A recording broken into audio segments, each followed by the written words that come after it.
ऐसा मैंने इसलिए कहा है कि बख्शी तालाब को मैंने अपने से दूर नहीं माना जब से मैंने चुनाव लड़ा है, बराबर चिंता की। दूसरे स्थानों पर जाता हूं तो मैं स्वयं अपनी तरफ से कहता हूं कि मैं आप सभी का अभिनंदन करता हूं, लेकिन बख्शी तालाब आता हूं तो बड़े मझोले छोटे इस हिसाब से ही मैं अपनी बात रखकर तब आगे की बात प्रारंभ करता हूं। बहनों भाइयों, मुझे इस बात को देखकर बहुत खुशी हुई है और मैं सबको बधाई देना चाहता हूं, चाहे हमारे गप्पू जी हों, चाहे पवन सिंह हों, चाहे सुदर्शन जी यादव हों, चाहे धर्मेंद्र सिंह हों, बहुत सारे लोग, बाबा प्रदीप हों, रामनिवास यादव हों, बहुत सारे लोग स्वाभाविक है पार्टी में काम कर रहे हैं तो उनकी भी इच्छा होगी कि चुनाव लड़ना चाहिए। लेकिन मुझे खुशी है सारे लोग मंच पर दिखाई दे रहे हैं और यह देखने को मिल सकता है तो हिंदुस्तान की अकेली पार्टी है भारतीय जनता पार्टी जिसमें यह देखने को मिलेगा।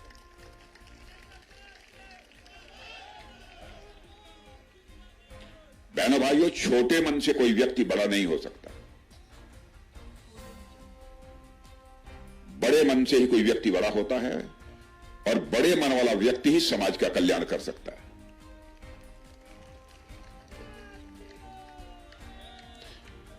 जिंदगी में पद किसी के साथ अस्थायी नहीं रहता, यह आने जाने का सिलसिला चलता रहता है। कल कोई था, आज कोई है। अब बबलू तिवारी पिछली बार थे विधायक, चार परिस्थितियां होती है, पार्टी ने फैसला किया, माने कोई उनके ऊपर आरोप हो, कोई गलत काम किया हो, ऐसा कुछ नहीं है। और मेरा विश्वास है कि वो भी अपनी तरह से लगे होंगे काम में।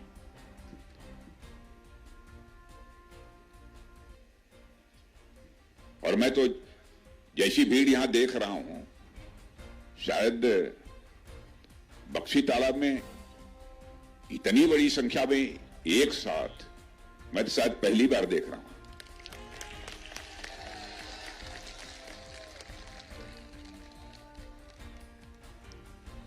और यहां से लेकर वहां तक मैं जो देख पा रहा हूं, सबके चेहरे पर एक ही भाव है कि भारतीय जनता पार्टी को शानदार विजय हासिल होनी चाहिए।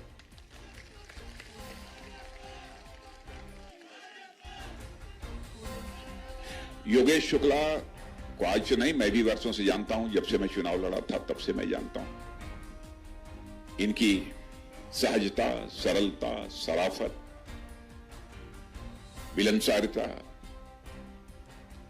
ऐसा होता है ना, कुछ लोगों का चेहरा बहुत ही प्लीजेंट होता है, कहते हैं प्लीजेंट है। आप मिलेंगे तो काम हो अथवा ना हो, आनंद जरूर आएगा।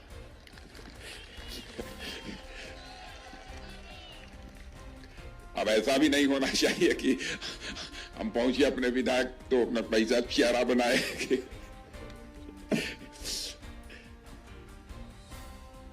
तो कम से कम काम हो ना हो, लेकिन कम से कम योगेश शुक्ला से मिलेंगे तो आनंद आएगा, इतनी बात पक्की है।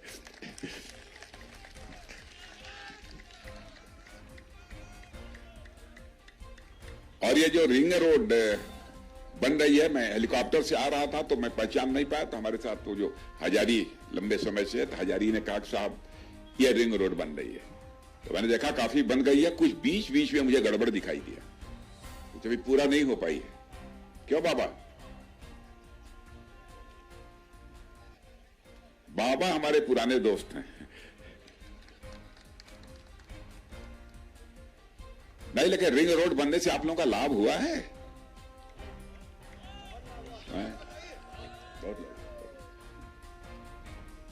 बहनों भाई साहब, बहनों भाइयों, मुझे तो लगता है कि रिंग रोड बनने से बहुत बड़ा परिवर्तन आना चाहिए। आपको भी शायद अंदाज नहीं होगा, जो मुआवजा आपको मिला होगा, जिन लोगों की जमीन रही होगी, वो तो अलग की बात है। जहां 1 रुपया मिलना था वहां पर 5 रुपया 10 रुपया मिला होगा, 4 रुपया मिला होगा, ऐसा मिला होगा। अभी तो इसके किनारे किनारे आप देखेंगे कि क्या क्या चीजें बनती हैं। बहुत सारी औद्योगिक इकाइयां आकर यहां पर लगेंगी। स्वाभाविक रूप से बख्शी तालाब के लोगों को रोजगार मिलेगा, नौजवानों को काम मिलेगा। बहुत सारे दुकानें खुलेंगी। अब ये साल 2 साल 4 साल का समय लग सकता है, पहले पूरा तो वो पूरा। अब मैं तो कई बार कह चुका हूं, अधिकारियों को भी मैंने कहा कि पूरी ताकत से लगकर जल्दी से जल्दी हमको कुछ महीने में पूरी 104 किलोमीटर की रिंग रोड चाहिए, और काम चल रहा है। और विकास के मामले में मैं समझता हूं कि रिंग रोड एक नया कीर्तिमान स्थापित करेगा। और मैं बतलाना चाहता हूं रोडों का महत्व क्या होता है। कनाडा के राष्ट्रपति मिस्टर कैनेडी ने एक बार कहा था, अमेरिका धनवान है इसलिए यहां की रोडें अच्छी हैं, ऐसा नहीं है। अमेरिका की रोड अच्छी है इसलिए अमेरिका धनवान है, यह अमेरिका के राष्ट्रपति कैनेडी ने कहा था। तो रोड के महत्व को लोग समझ नहीं पाते आसानी से। सड़कों की बहुत अहमियत होती है। दूसरी चीज, आप एक स्थान से दूसरे स्थान जाना चाहेंगे, पहले जहां पर गाड़ी में आपको 100 रुपया खर्च होता होगा पेट्रोल का, मैं दावे के साथ कहता हूं वो 40 रुपया, 50 रुपया, 30 रुपया हो जाए। यह अहमियत होती है। और इस समय जहां तक पूरे प्रदेश और देश में भारतीय जनता पार्टी का प्रश्न है, तो मुझे बतलाने की जरूरत नहीं है। बहनों भाइयों, आपको जानकर खुशी होगी कि दुनिया की पॉलिटिकल एनालिसिस करने वाली, राजनीतिक विश्लेषण करने वाली जो एजेंसियां हैं, वह भी सच्चाई को स्वीकार करती हैं कि हिंदुस्तान में जितनी भी राजनीतिक पार्टियां हैं, उनमें सबसे बेहतर गवर्नमेंट चलाने वाली कोई पार्टी है तो उसका नाम भारतीय जनता पार्टी है। यह अंतर्राष्ट्रीय एजेंसियां इस सच्चाई को स्वीकार करती हैं। आदरणीय अटल बिहारी वाजपेयी जी हमारे प्रधानमंत्री थे, कैसा काम किया आप लोग जानते हैं। यहां के सांसद भी थे जहां से मैं हूं इस समय। और हमारे मोदी जी पिछले 7.5 वर्षों से जो काम कर रहे हैं उसको भी आप देख रहे हैं। इतनी बात मैं दावे के साथ कह सकता हूं, कांग्रेस की सरकारों पर, उनके मंत्रियों पर भ्रष्टाचार का आरोप लगा होगा। सपा बसपा के मंत्रियों पर भ्रष्टाचार का आरोप लगा होगा इस उत्तर प्रदेश में। मैं दावे के साथ कह सकता हूं, भारतीय जनता पार्टी की जो सरकारें रही हैं, कोई मां का लाल उंगली उठाकर नहीं कह सकता किसी मंत्री के दामन पर कोई भ्रष्टाचार की दाग लगी हुई। भ्रष्टाचार पर अंकुश लगाने के लिए नीयत चाहिए, नीयत चाहिए। अब नीयत का मैं एक उदाहरण आपको देता हूं। एक बार आपने, जो पुराने लोग होंगे शायद उन्होंने पढ़ा होगा कि राजीव गांधी जी भारत के प्रधानमंत्री थे। मैं राजीव गांधी जी की आलोचना नहीं करने जा रहा हूं, न किसी में प्रधानमंत्री की, चाहे कांग्रेस का हो, बीजेपी का हो, जेडीयू का, किसी की मैं आज तक मैंने आलोचना नहीं की है। सब हमारे सम्मान के पात्र हैं, चाहे वह किसी पार्टी के। क्योंकि मैं मानता हूं प्रधानमंत्री प्रधानमंत्री होता है, वह व्यक्ति नहीं होता है, वह संस्था होता है, इंस्टीट्यूशन होता है।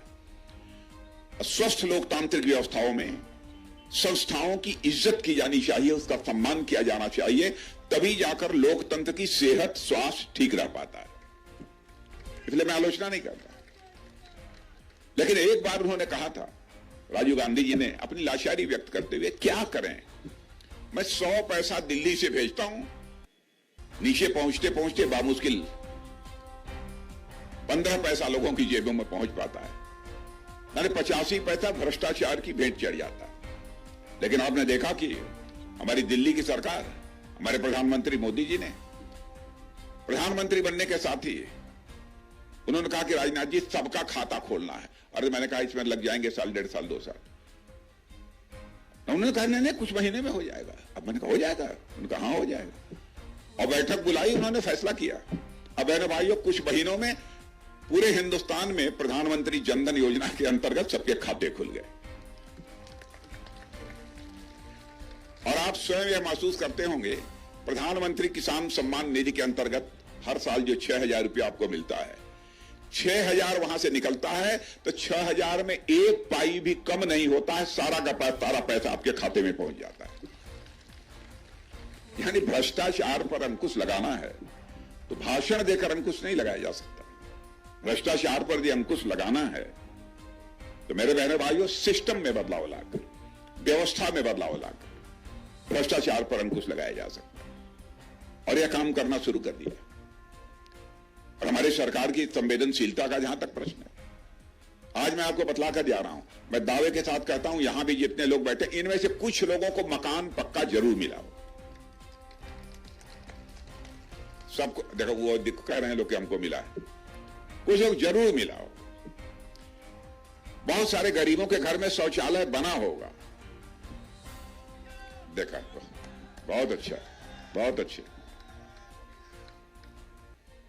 माने कुछ ना कुछ हुआ है सभी जगह। प्रधानमंत्री किसान सम्मान निधि के अंतर्गत पैसा आपके यहां पहुंचा ही है। अरे तब क्या मजा ला बक्सी तालाब में आके पान खाने को तो माने अधिकांश लोगों को कुछ ना कुछ चीजें मिली हैं। अब एक आयुष्मान भारत योजना है, अब पता नहीं कार्ड यहां कुछ 10-20 लोगों को मिला कि नहीं मिला, लेकिन ये योजना आयुष्मान भारत कार्ड भी आप लोगों को मिला है। कितने लोगों को? अरे बाप रे बाप, कमाल है। लेकिन आयुष्मान भारत कार्ड का करिश्मा बतला दें क्या है। आप यहां नहीं, दिल्ली में, बंगलोर में, चेन्नई में, कलकत्ता में, कहीं जाएं, देश में बीमार पड़ जाएं, आपके पास कार्ड है तो 5 लाख रुपए तक का आपका मुफ्त इलाज होगा, केवल बक्सी तालाब में नहीं। अद्भुत योजना है। अच्छा ये बतलाइए, हर घर में नल जो पहुंचने की बात थी, नल से जल, तो नल पहुंचना शुरू हुआ है कि नहीं अभी? अरे नल पहुंचा? अभी नहीं पहुंचा है ना? हाँ, नहीं पहुंचा। जो न पहुंचा हो बतला दिया नहीं पहुंचा है, क्योंकि हम जो कहेंगे वो होकर रहेगा, वो टलेगा नहीं। नल आपके घर में पहुंचेगा, यदि नल नहीं है तो नल पहुंचेगा, और नल से जल आपके घर में आएगा। माताओं बहनों को घड़ा, सिर पर 2-2, 3-3 घड़ा रखकर पानी नहीं भरना पड़ेगा, ये मैं दावे के साथ में कहता हूं। अच्छा ये बतलाइए, कोरोना के दौरान जो संकट पैदा हुआ था, उसमें मुफ्त राशन,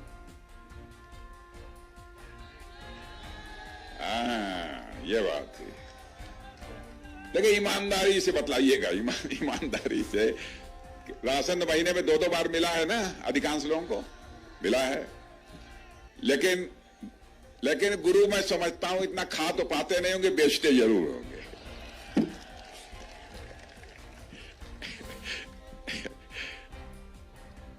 आप समझते हैं कि मालूम नहीं होगा, बेचते भी होंगे। चलिए कुछ आमदनी, यानी किसी न किसी तरीके से लक्ष्मी जी आपके घर में आ रही है सही बात कि नहीं? किसी न किसी अन्न के रूप में आवे, मकान के रूप में आवे, पानी के रूप में आवे, किसी न किसी तरीके से प्रधानमंत्री सम्मान निधि के रूप में आवे, कुछ न कुछ लक्ष्मी कुछ न कुछ कृपा कर रही है।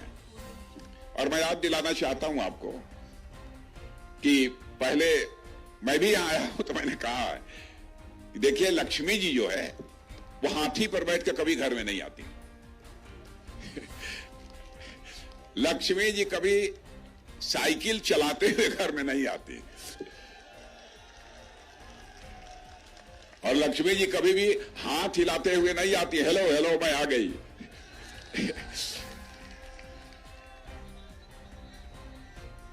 लक्ष्मी जी जब भी घर पे आती हैं तो कमल के फूल पर आती हैं।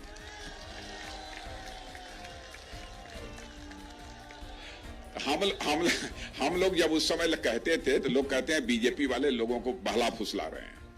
मैंने भाई बहला फुसला नहीं रहते, हल्के तरीके से बात कही थी हम लोगों ने, लेकिन इसमें भी सच्चाई थी। आपने कमल के फूल वाले को कमल के फूल की सरकार बना दी, लक्ष्मी जी आपके घर में जा रहे हैं।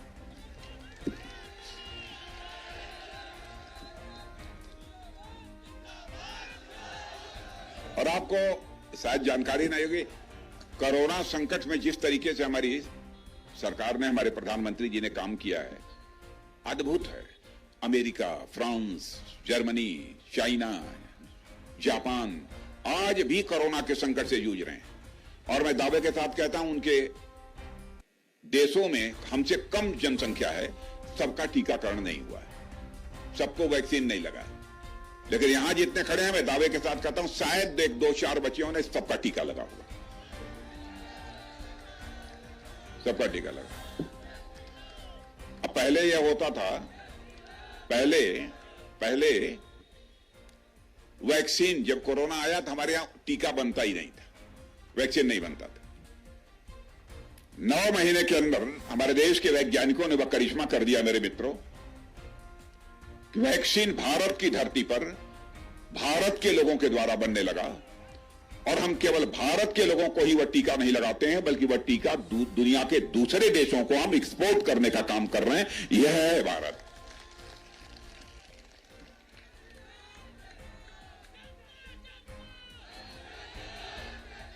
और दूसरी बात, भारत के बारे में लोगों की धारणा यह थी कि भारत वैसे ही है, कमजोर है, ऐसे तैसे है। यह लोगों की धारणा थी। भारत यदि अंतर्राष्ट्रीय मंचों पर यानी दुनिया की जमात के सामने कुछ बोलता था तो लोग भारत की बात को पहले गंभीरता पूर्वक नहीं लेते थे। अरे कहते भारत बोल रहा है, गरीब है, जनसंख्या अधिक होगी, कोई ताकतवर तो है नहीं, यह मानते थे लोग। लेकिन आपको जानकर खुशी होगी, आज अंतर्राष्ट्रीय मंचों पर दुनिया की बिरादरी के सामने यदि भारत कुछ बोलता है तो लोग कान खोलकर भारत की बात सुनते हैं। यह भारत की हैसियत बढ़ी है।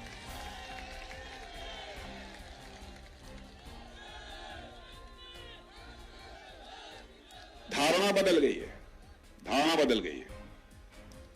जब मैं भारत का गृह मंत्री था उस समय बहुत घटना हो गई थी, कई जगह इसका मैंने उल्लेख भी किया है। कश्मीर का उरी या पुलवामा, वहां हमारे अर्धसैनिक बल, पैरामिलिट्री फोर्सेस जिन्हें कहते हैं, उनके ऊपर पाकिस्तान से कुछ आतंकवादियों ने आकर कायराना हमला कर दिया। बड़ी संख्या में हमारे बहादुर जवान शहीद हुए थे। सामना सामना होता तो हमारे जवान मार गिराते, धोखे से हो गया।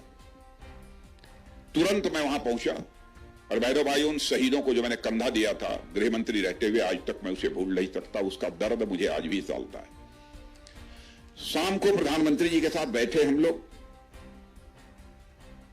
यह हुआ कि कुछ होना चाहिए। मैं प्रधानमंत्री जी की दाद देना चाहता हूं, प्रशंसा करना चाहता हूं। उन्होंने क्षण भर की देर नहीं लगाई, 10 मिनट के अंदर फैसला किया कि यह राजनाथ जी होना चाहिए।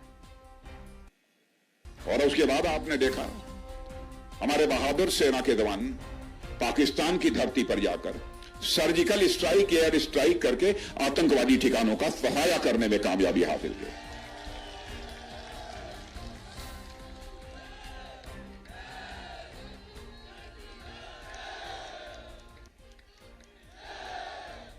बहनों भाइयों, सारी दुनिया को यह संदेश चला गया, सारी दुनिया को यह संदेश चला गया, भारत अब कमजोर भारत नहीं है। भारत का इतिहास रहा है, भारत ने दुनिया के किसी देश पर न तो कभी आक्रमण किया है और न दुनिया के किसी देश की 1 इंच जमीन पर कभी भारत कब्जा किया है। लेकिन यह संदेश तो हम लोगों ने दे दिया कि भारत को जो आंख दिखाने की कोई कोशिश करेगा तो भारत के अंदर वह ताकत है कि हम बाउंड्री के इस पार भी मार सकते हैं और जरूरत हुई तो बाउंड्री के उस पार भी जाकर मार सकते हैं। यह भारत के अंदर ताकत है।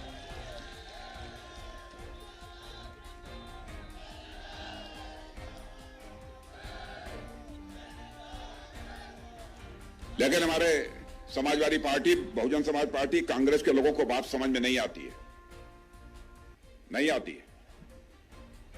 राहुल जी तो हमारे सेना के जवानों के शौर्य, पराक्रम और साहस पर सवाल या निशान लगा देते हैं। अब मैं उसकी चर्चा करता, लेकिन बहुत लंबी चर्चा नहीं करूंगा, इसको यहीं छोड़ देता हूं। लेकिन समाजवादी पार्टी के बारे में जरूर मैं कहना चाहूंगा।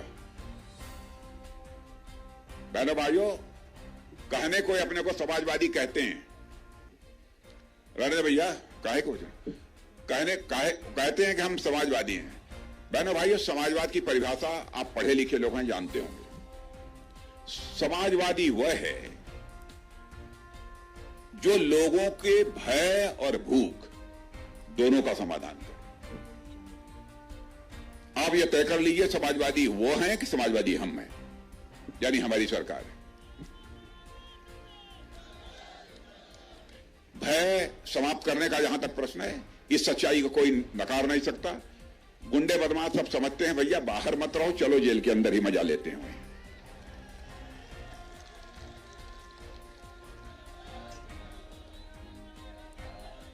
और बख्शी तालाब में तो भले लोग रहते हैं, यहां तो बुलडोजर नहीं आया होगा। आया भी होगा तो ये जो रिंग रोड बन रही है उसको बनाने के लिए आया होगा, यहां नहीं आया होगा। भले लोग रहते हैं, शरीफ लोग हैं, मैं जानता हूं। और इसलिए कानून और व्यवस्था का चुस्त दुरुस्त होना इसलिए आवश्यक है। विकास की यह पहली शर्त होती है, विकास की पहली शर्त होती है कानून और व्यवस्था का चुस्त दुरुस्त होना। और बहनों भाइयों, कानून और व्यवस्था उत्तर प्रदेश की अव्वल है, नंबर 1 है। विकास भी तेजी के साथ हुआ है। सारे ब्लॉक हेडक्वार्टर, तहसील हेडक्वार्टर्स, ये सब जो है 2-2 लेन की पक्की सड़कों से जुड़ गए हैं। बहुत सारे काम हुए हैं, एक्सप्रेसवे, हाईवे, ये सब तो हुआ ही है। अब एक बड़ी चीज मैं बतलाने जा रहा हूं। जेवर इंटरनेशनल एयरपोर्ट नोएडा के बगल में, जब मैं मुख्यमंत्री था उस समय यह कंसेप्ट हमारे विचार में आया था। और उस समय मैंने भारत सरकार के जो सिविल एविएशन मिनिस्टर हैं उनके शरद यादव जी थे, उनसे बातचीत भी हुई थी। चीजें कुछ आगे बढ़ी थी, लेकिन हमारे हटने के बाद बीच में लोगों ने छोड़ दिया था। उस काम को पूरा किया है तो मोदी जी के आशीर्वाद से हमारे योगी जी ने पूरा किया।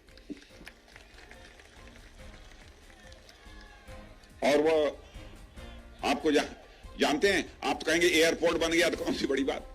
बड़ी बात इसलिए है, वो इंटरनेशनल एयरपोर्ट है। बड़ी बात इसलिए है, पहले हमारे यहां जो हवाई जहाजें हजारों आती हैं, विदेशों को जाती हैं, भारत की भी हवाई जहाजें हजारों हैं। प्रायः रिपेयर और मेंटेनेंस के लिए दुनिया के दूसरे देशों में हजारों किलोमीटर दूर उन्हें जाना पड़ता था। महीने महीने, 2-2 महीने, 3-3 महीने लग जाते हैं रिपेयर और मेंटेनेंस में। आपको जानकर खुशी होगी कि इंडिया का बहुत बड़ा लॉजिस्टिक सेंटर बन गया है। अब लगभग 80 से लेकर 85% देशी विदेशी हवाई जहाज यदि वह चाहेंगे तो उनका रिपेयर और मेंटेनेंस इसी उत्तर प्रदेश की धरती पर जेवर में होगा बहने वाले।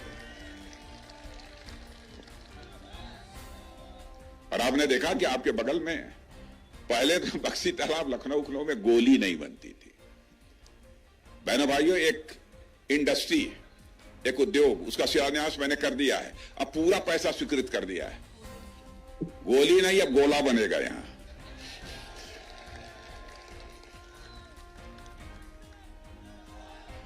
आप ब्रह्मोस मिसाइल आपके लखनऊ में बनेगी।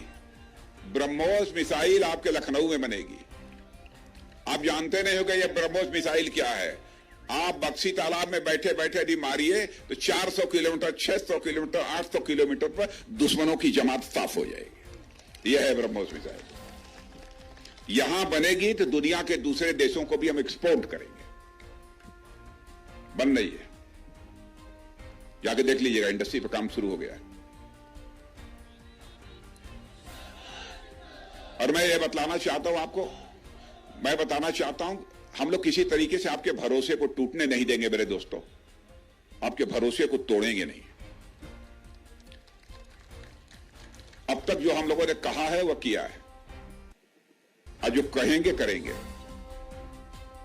कहा था ना, जम्मू कश्मीर की धारा 370 समाप्त करेंगे जिस दिन संसद में बहुमत मिल जाएगा। हो गया, हो गया।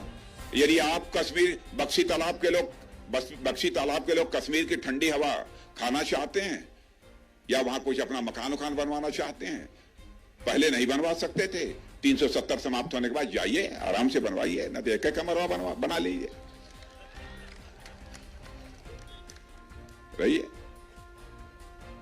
हम लोगों ने कहा था राम मंदिर बनाएंगे, बन रहा है। किसी को तकलीफ नहीं पहुंचाई, किसी को पीड़ा नहीं दी, चाहे कोई मुस्लिम हो, क्रिश्चियन हो, कुछ भी। क्योंकि हमारी पार्टी ये मानकर चलती है, हिंदू, मुसलमान, ईसाई, इन सब के बीच हम कोई नफरत पैदा करके हम राजनीति नहीं करना चाहते। राजनीति हम केवल सरकार बनाने के लिए नहीं करते हैं। राजनीति हम करते हैं तो देश बनाने के लिए राजनीति करते हैं मेरे बहनों भाइयों, देश बनाने के लिए।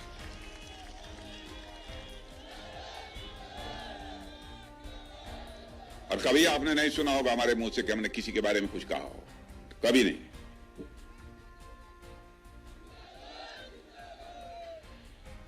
अब बैठ जाइए योगेश जी, आप खड़े क्यों हैं?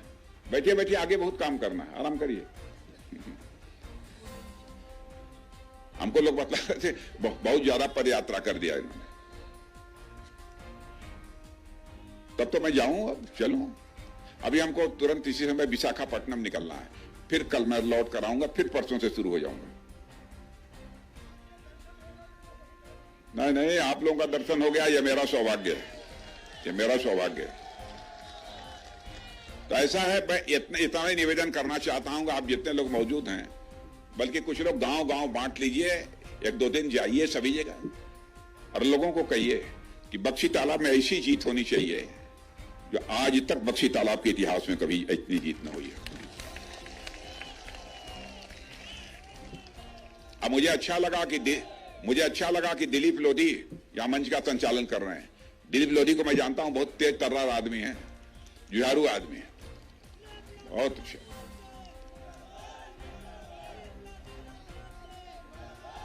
तो हम चलें? नहीं चलते हैं, फिर मिलेंगे। अरे बहुत काम है। अभी सब लोग आ गए होंगे हमारे साथ जाने वाले, अब मुझे जाना पड़ेगा, नहीं तो हाँ, लेकिन फिर मिलेंगे कभी। योगेश जी एक बार जीत जाइएगा तो फिर से आप बुलाइएगा हमको, एक बार जीत जाएंगे बुलाएंगे। और एक बार जीतने के बाद ऐसा रखिएगा, यहां पर हैं सब, ये हमारे चेयरमैन भी हैं, पवन सिंह जी हैं, और सब बहुत धर्मेंद्र से, सब सारे लोग बढ़िया बाटी दाल और चूरमा बनवाइएगा, आएंगे आप लोगों के साथ बैठकर खाएंगे।